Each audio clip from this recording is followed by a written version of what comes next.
ओम शांति। 19 जून 2025 बाबा के महावाक्य। मीठे बच्चे, अभी तुम ईश्वरीय औलाद बने हो। तुम्हारे में कोई आसुरी गुण नहीं होने चाहिए। अपनी उन्नति करनी है, गफलत नहीं करनी है। प्रश्न: आप संगमयुगी ब्राह्मण बच्चों को कौन सा निश्चय और नशा है? उत्तर: हम बच्चों को निश्चय और नशा है कि अभी हम ईश्वरीय संप्रदाय के हैं। हम स्वर्गवासी विश्व के मालिक बन रहे हैं। संगम पर हम ट्रांसफर हो रहे हैं। आसुरी औलाद से ईश्वरीय औलाद बन 21 जन्मों के लिए स्वर्गवासी बनते हैं। इससे भारी कोई वस्तु होती नहीं। ओम शांति। बाप बैठ बच्चों को समझाते हैं। अक्सर करके मनुष्य शांति को पसंद करते हैं। घर में अगर बच्चों की खिटखिट है तो अशांति रहती है।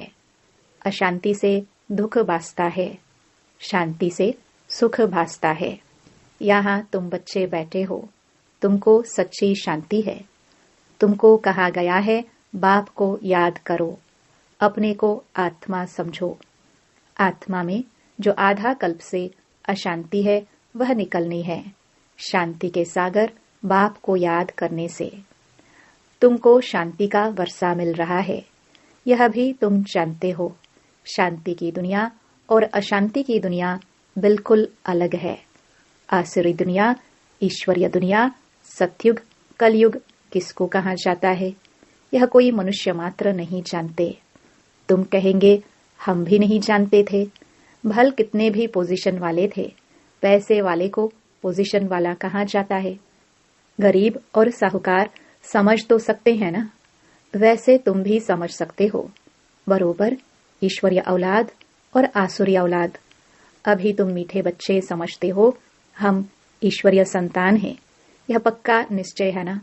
तुम ब्राह्मण समझते हो हम ईश्वरीय संप्रदाय स्वर्गवासी विश्व के मालिक बन रहे हैं। हरदम वह खुशी रहनी चाहिए।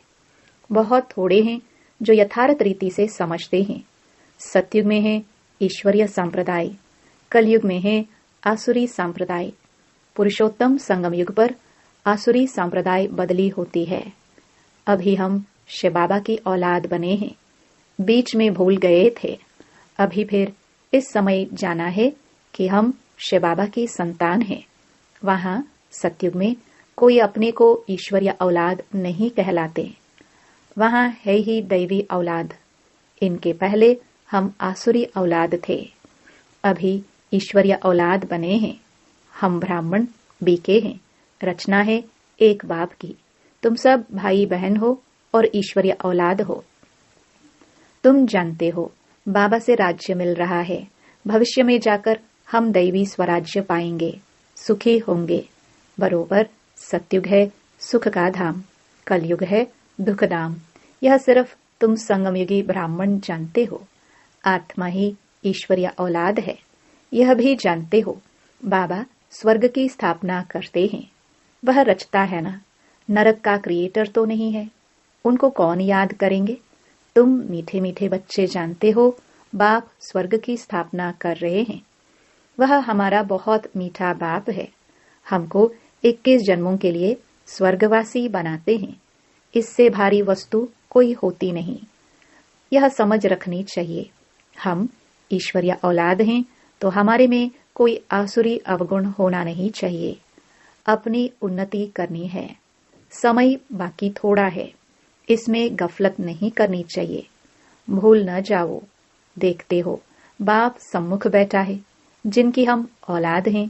हम ईश्वर बाप से पढ़ रहे हैं दैवी औलाद बनने के लिए, तो कितनी खुशी होनी चाहिए। बाबा सिर्फ कहते हैं मुझे याद करो तो विक्रम विनाश हो जाए। बाप आए ही हैं सबको ले जाने। जितना जितना याद करेंगे उतना विक्रम विनाश होंगे। अज्ञान में जैसे कन्या की सगाई होती है तो याद बिल्कुल छप जाता है। बच्चा पैदा हुआ और याद छप जाती है। यह याद तो स्वर्ग में भी छप जाती, नरक में भी छप जाती। बच्चा कहेगा ये हमारा बाप है। अब यह तो है बेहद का बाप, जिससे स्वर्ग का वर्षा मिलता है, तो उनकी याद छप जानी चाहिए। बाप से हम भविष्य 21 जन्मों का फिर से वर्षा ले रहे हैं। बुद्धि में वर्षा ही याद है। यह भी जानते हो मरना तो सबको है, एक भी रहने का नहीं है। जो भी डियरेस्ट से डियरेस्ट, प्यारा से प्यारा है, सब चले जाएंगे।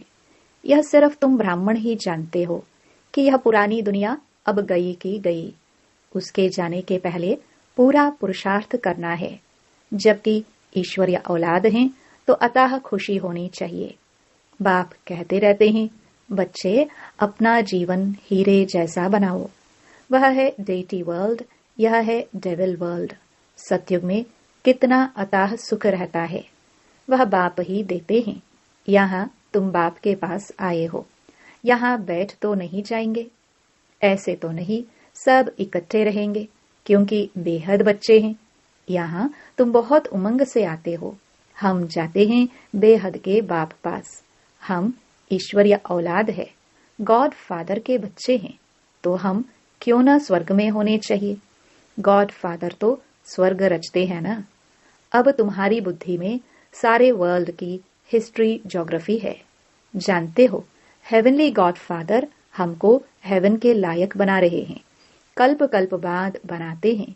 एक भी मनुष्य नहीं जिसको यह पता हो कि हम एक्टर हैं। गॉड फादर के बच्चे फिर हम दुखी क्यों हैं, आपस में लड़ते क्यों हैं। हम आत्माएं सब ब्रदर्स हैं ना। ब्रदर्स आपस में कैसे लड़ते रहते हैं, लड़कर खत्म हो जाएंगे। यहाँ हम बाप से वर्षा ले रहे हैं। ब्रदर्स को आपस में कभी लून पानी नहीं होना चाहिए। यह तो बाप से भी लून पानी होते हैं। अच्छे अच्छे बच्चे लून पानी हो जाते हैं। माया कितनी जबरदस्त है। जो अच्छे अच्छे बच्चे हैं वह बाप को याद तो पड़ते हैं। बाप का कितना लव है बच्चों पर। बाप को तो सिवाय बच्चों के और कोई है नहीं जिसको याद करे। तुम्हारे लिए तो बहुत हैं। तुम्हारी बुद्धि इधर उधर जाती है, धंधे आदि में भी बुद्धि जाती है। हमारे लिए तो कोई धंधा आदि भी नहीं है। तुम अनेक बच्चों के अनेक धंधे हैं, हमारा तो एक ही धंधा है। हम आए ही हैं बच्चों को स्वर्ग का वारिस बनाने। बेहद के बाप की प्रॉपर्टी सिर्फ तुम बच्चे हो। गॉड फादर है ना, सभी आत्माएं उनकी प्रॉपर्टी हैं। माया ने छीछी बना दिया है, अब गुलगुल बनाते हैं बाप। बाप कहते हैं मेरे तो तुम ही हो, तुम्हारे ऊपर हमारा मोह भी है। चिट्ठी नहीं लिखते हो तो ओना हो जाता है। अच्छे अच्छे बच्चों की चिट्ठी नहीं आती है। अच्छे अच्छे बच्चों को एकदम माया खत्म कर देती है। जरूर देह अभिमान है। बाप कहते रहते हैं अपनी खुश खैराफत लिखो। बाबा बच्चों से पूछते हैं, बच्चे तुमको माया हैरान तो नहीं करती है। बहादुर बन माया पर जीत पहन रहे हो ना। तुम युद्ध के मैदान में हो ना। कर्मेंद्रियां ऐसे वश करनी चाहिए जो कुछ भी चंचलता न हो।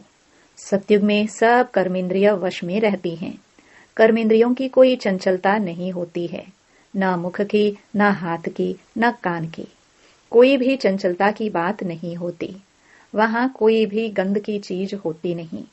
यहाँ योग बल से कर्मेंद्रियों पर जीत पाते हो। बाप कहते हैं कोई भी गंदी बात नहीं। कर्मेंद्रियों को वश करना है, अच्छी रीति पुरुषार्थ करना है। टाइम बहुत थोड़ा है।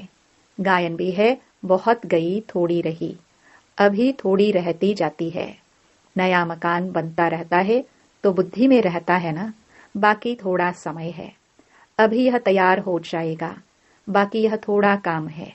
वह है हद की बात, यह है बेहद की बात। यह भी बच्चों को समझाया गया है। उन्हों का है साइंस बल, तुम्हारा है साइलेंस बल। है उनका भी बुद्धि बल, तुम्हारा भी बुद्धि बल। साइंस की कितनी इन्वेंशन निकालते रहते हैं। अभी तो ऐसे बॉम्ब्स बनाते रहते हैं जो कहते हैं वहां बैठे बैठे छोड़ेंगे तो सारा शहर खत्म हो जाएगा। फिर यह सेनाएं, एरोप्लेन आदि भी काम में नहीं आएंगे। तो वह है साइंस बुद्धि, तुम्हारी है साइलेंस बुद्धि। वह विनाश के लिए निमित्त बने हुए हैं। तुम अविनाशी पद पाने के लिए निमित्त बने हो। यह भी समझने की बुद्धि चाहिए ना। तुम बच्चे समझ सकते हो, बाप कितना सहज रास्ता बताते हैं। भल कितनी भी अहिल्याए कुब्झाए हो, सिर्फ 2 अक्षर याद करने हैं, बाप और वर्षा। फिर जितना जो याद करे, और संग तोड़ एक बाप को याद करना है। बाप कहते हैं, मैं जब अपने घर परमधाम में था तो भक्ति मार्ग में तुम पुकारते थे, बाबा आप आएंगे तो हम सब कुछ कुर्बान करेंगे। ये हुए जैसे करनी घोर। करनी घोर को पुराना सामान दिया जाता है। तुम बाप को क्या देंगे? इनको, ब्रह्मा को तो नहीं देते हो ना। इसने भी सब कुछ दे दिया। यह थोड़े ही यहाँ बैठ महल बनाएंगे। यह सब कुछ शिव बाबा के लिए है। उनके डायरेक्शन से कर रहे हैं। वह करन करावनहार हैं, डायरेक्शन देते रहते हैं। बच्चे कहते हैं, बाबा आप हमारे लिए एक ही हो, आपके लिए तो बहुत बच्चे हैं। बाबा फिर कहते, हमारे लिए सिर्फ तुम बच्चे हो, तुम्हारे लिए तो बहुत हैं। कितने देह के संबंधियों की याद रहती है। मीठे मीठे बच्चों को बाप कहते हैं, जितना हो सके बाप को याद करो और सबको भुलाते जाओ। स्वर्ग की राजाई का मक्खन तुमको मिलता है। जरा ख्याल तो करो कैसे यह खेल की रचना है। तुम सिर्फ बाप को याद करते हो और स्वदर्शन चक्रधारी बनने से चक्रवर्ती राजा बनते हो। अभी तुम बच्चे प्रैक्टिकल में अनुभवी हो। मनुष्य तो समझते हैं भक्ति परंपरा से चली आई है, विकार भी परंपरा से चले आए हैं। इन लक्ष्मी नारायण राधे कृष्ण को भी तो बच्चे थे ना। अरे हाँ, बच्चे क्यों नहीं थे, परंतु उन्हों को कहा जाता है संपूर्ण निर्विकारी। यहाँ है संपूर्ण विकारी। 1-2 को गालियां देते रहते हैं। अब तुम बच्चों को बाप श्री श्री की श्रीमत मिलती है, तुमको श्रेष्ठ बनाते हैं। अगर बाप का कहना नहीं मानेंगे तो फिर थोड़े ही बनेंगे। अब मानो ना मानो, सपूत बच्चे तो फौरन मानेंगे।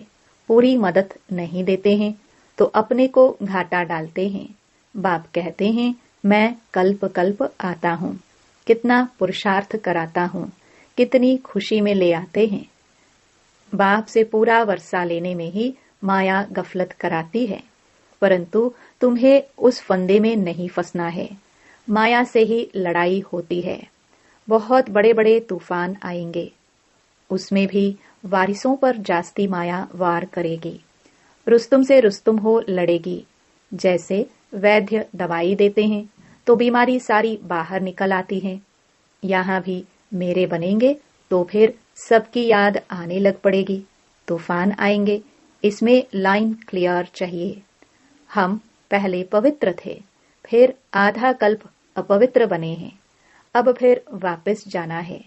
बाप कहते हैं, मुझे याद करो तो इस योग अग्नि से तुम्हारे विक्रम विनाश होंगे। जितना याद करेंगे उतना ऊंच पद पाएंगे। याद करते करते तुम घर चले जाएंगे। इसमें बिल्कुल अंतर्मुखता चाहिए। नॉलेज भी आत्मा में धारण होती है ना, आत्मा ही पढ़ती है। आत्मा का ज्ञान भी परमात्मा बाप ही आकर देते हैं। इतना भारी ज्ञान तुम लेते हो तो विश्व का मालिक बनने के लिए। मुझे तुम कहते ही हो पतित पावन, ज्ञान का सागर, शांति का सागर। जो मेरे पास है वह तुमको सब देता हूँ, बाकी सिर्फ दिव्य दृष्टि की चाबी नहीं देता हूँ। उसके बदले फिर तुमको विश्व का मालिक बनाता हूँ। साक्षात्कार में कुछ है नहीं, मुख्य है पढ़ाई। पढ़ाई से तुमको 21 जन्मों का सुख मिलता है। मीरा की भेंट में तुम अपने सुख की भेंट करो। वह तो कलयुग में थी, दीदार किया, फिर क्या। भक्ति की माला ही अलग है, ज्ञान मार्ग की माला अलग है। रावण की राजाई अलग, तुम्हारी राजाई अलग। उनको दिन उनको रात कहा जाता है। अच्छा, मीठे मीठे सिखिलदे बच्चों प्रति मात पिता बाप दादा का याद प्यार और गुड मॉर्निंग। रूहानी बाप की रूहानी बच्चों को नमस्ते। धारणा के लिए मुख्य सार। पहला, याद के बल से अपनी कर्मेंद्रियां ऐसी वश करनी है जो कोई भी चंचलता न रहे। टाइम बहुत थोड़ा है, इसलिए अच्छी रीति पुरुषार्थ कर मायाजीत बनना है। दूसरा, बाप जो ज्ञान देते हैं उसे अंतर्मुखी बन धारण करना है। कभी भी आपस में लून पानी नहीं होना है। बाप को अपनी खुश खैराफत का समाचार जरूर देना है। वरदान, कल्याणकारी वृत्ति द्वारा सेवा करने वाले सर्व आत्माओं की दुआओं के अधिकारी भव। कल्याणकारी वृत्ति द्वारा सेवा करना, यही सर्व आत्माओं की दुआएं प्राप्त करने का साधन है। जब लक्ष्य रहता है कि हम विश्व कल्याणकारी हैं, तो अकल्याण का कर्तव्य हो नहीं सकता। जैसा कार्य होता है वैसी अपनी धारणाएं होती हैं। अगर कार्य याद रहे तो सदा रहमदिल, सदा महादानी रहेंगे। हर कदम में कल्याणकारी वृत्ति से चलेंगे, मैंपन नहीं आएगा, निमित्तपन याद रहेगा। ऐसे सेवाधारी को सेवा के रिटर्न में सर्व आत्माओं की दुआओं का अधिकार प्राप्त हो जाता है। स्लोगन, साधनों की आकर्षण साधना को खंडित कर देती है। अव्यक्त इशारे, आत्मिक स्थिति में रहने का अभ्यास करो। अंतर्मुखी बनो। अंतर्मुखी आत्माएं 3 प्रकार की भाषा के अनुभवी होती हैं। 1 नयनों की भाषा, 2 भावना की भाषा, 3 संकल्प की भाषा। यह 3 प्रकार की भाषा रूहानी योगी जीवन की भाषा है। जितना जितना आप अंतर्मुखी स्वीट साइलेंट स्वरूप में स्थित होते जाएंगे, उतना इन 3 भाषाओं द्वारा सर्व आत्माओं को अनुभव करा सकेंगे। अब इसी रूहानी भाषा के अभ्यासी बनो। ओम शांति।